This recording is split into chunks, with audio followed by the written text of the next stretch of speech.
Good evening, welcome to Man Up. This is our chapter 7, Man Up at Work. We have a guest speaker tonight, Alan McDaniel. Alan runs a ministry called Bible Talk. If you want to look him up, it's called BibleTalk.com. Now, as Robert said, I'm involved in a Bible Talk ministry, and we have an M.D. Solomon Institute. For the past 16 years, I've been doing seminars on biblical principles in the workplace. And some of what I'll be sharing with you tonight comes from that. It comes from one of the sessions that we do. It's known as Doughnut holes, the black holes of success. Is that dramatic? We're going to talk about success because we want to accomplish the purpose of God. We want to be successful in that. But I want to preface everything that I do here tonight with this. Because typically if I asked 100 people, 100 Christians, to quickly define success, I'll get somewhere between 120, 130, 140 different opinions of what success is. And I will tell you what success is not before I tell you what it is. What success is not is more stuff, bigger stuff, better stuff. It's not about things, it's not about stuff. It's not a better job, it's not a bigger house, it's not a fancier car. And I truly believe with all my heart that God, who has given us everything pertaining to life and godliness in His Word, has given us a clear definition of success. There's only one definition of success for a Christian. That on the day that you meet Him, on the day that you come eye to eye with Jesus Christ, you hear these words, "Well done, thou good and faithful servant. Enter into the joy of your master." Because you know what? You could have accumulated all the world has to offer. If you don't hear those words, you've been a failure. So let's bear that in mind as we go through. Speaking of the way you see things and the way you do things, a lot of our ministry today is in the United Kingdom. We've kind of backed up. We were ministering in West Africa, and from West Africa we've gone back to France and England and Wales, because so many Africans are migrating from Africa into Europe. And when you travel in the UK, occasionally you will see something like this. The symbol, the seal of the royal household. And that's called a royal warrant. And tradesmen and merchants who are selected because of the quality of their product, the quality of their service, to serve the royal household, are privileged and allowed to put this symbol on their place of business, on their letterheads, on their business cards. That's a real privilege. And don't you think, whether you're a butcher, a baker, a candlestick maker, if you're doing something, if you're making a pair of shoes, and you're making a pair of shoes for Joe Blow, you do it one way.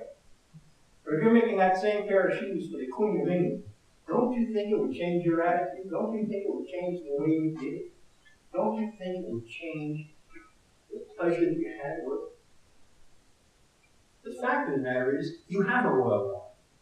And I promise you that the royal warrant that you have is far, far greater than this. That's what he says in Ephesians 6.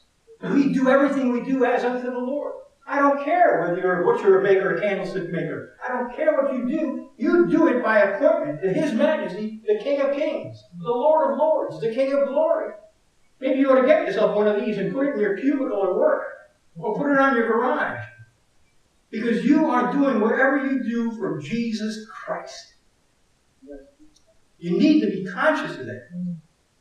Because it'll change the way you do your work. It'll change your attitude at work when you start to see things differently. Be strong. Be strong in the Lord and the strength of His might. Christianity, for some reason, we've given the world, we've given them the impression that Christianity is for weaklings. It takes incredible strength to follow Jesus Christ. And God will give you that strength. The other thing you have to be, what did He say? Strong and you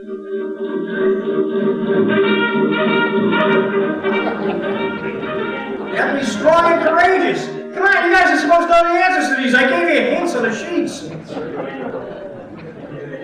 Anybody besides me know Dudley Do-Right? Anybody else know why he's not called Dudley Do-Wrong? Because it takes courage to do what's right. And I'm going to tell you, I know it for a fact, that in the workplace today, there is so much pressure on you to do wrong.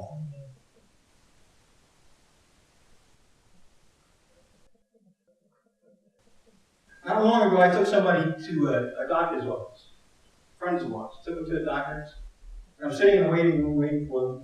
I look down, I'm reading a medical journal. I think it was a New England Journal of Medicine. This is not long ago.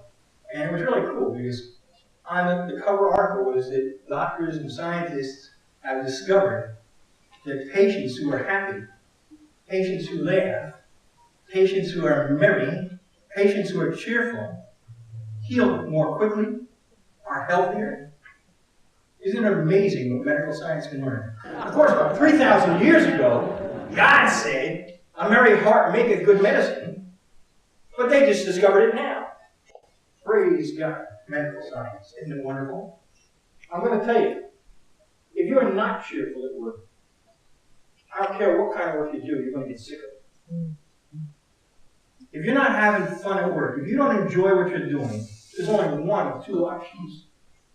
Either you're doing the wrong thing, or you're doing the thing wrong. And it is far, far more likely that you're doing the thing wrong. Start making the right choices.